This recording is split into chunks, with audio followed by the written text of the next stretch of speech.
সরকারকে দিতে হবে তো আপনি ঘর পাচ্ছেন না, কি বলবেন? ঘর পাই না, টাকা পাই না, এই বসটা ছেলে যখন বয়স কত তোমার? বার্ধক্য ভাতা পান না? বাঁধতে পারছি না। বার্ধক্য ভাতা পান না? বার্ধক্য ভাতা সরকার থেকে প্রকল্প বয়স্কদের যেটা ভাতা আর কি। ওটা পাই না তো দিলে মিছে কথা তো বলো না সে তো বটে, আপনার চোখ দিয়ে জল বেরোচ্ছে ছেলে কবে দেবে তবে খাবো আর একটা মাস ওয়েট করুন। আমি কিছুই দেয় না। তাই বলছি ভোট দিতে পাবো না। এখন দেখতে পয়সা করে দেখতে পাই না কিরম কি হয়েছে সরকার সবাই নেবে আমি কি একলা নেবো বললো সবাই পাচ্ছে আমি কেন পাবো না দিদি বার্ধক্য ভাতা পাচ্ছে না, সরকারের যে প্রকল্প কি বলবেন?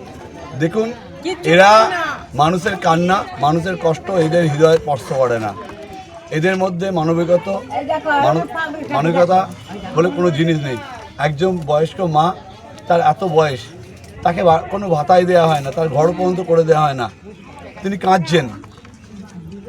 দেখুন এখানকার মা বোন ভাইয়েরা কীরকম এদের পরিণতি। আমরা দায়িত্ববান নাগরিক হিসেবে আগামী দিনে বিজেপি সরকার গঠন করে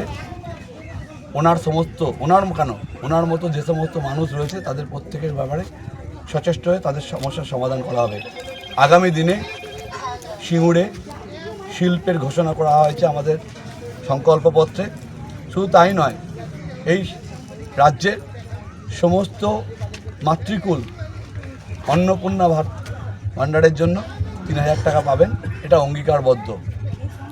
যুবক যে সমস্ত ভাইরা এখনও চাকরি পায়নি তাদের জন্য 3000 টাকা, এবং চাকরি পাওয়ার জন্য যে সমস্ত পরীক্ষা বা এর জন্য 15,000 টাকা, এবং আগামী দিনে প্রচুর কর্মসংস্থানের ব্যবস্থা হচ্ছে। সঙ্গে নারী সুরক্ষার জন্য আলাদা ব্যবস্থা গ্রহণ করা হচ্ছে। যে সমস্ত মানুষ চাকরি করছে তাদের ডিএ এবং 7ম পে কমিশনের কথা বলা হয়েছে।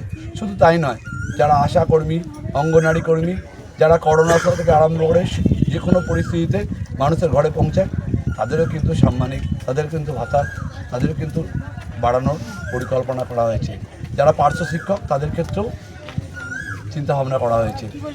আগামী দিনে সমস্ত সমাজকে এগিয়ে নিয়ে যাওয়ার জন্য যে সমস্ত কাজ করা উচিত সেগুলো বিজেপির সংকল্পপত্রে আছে।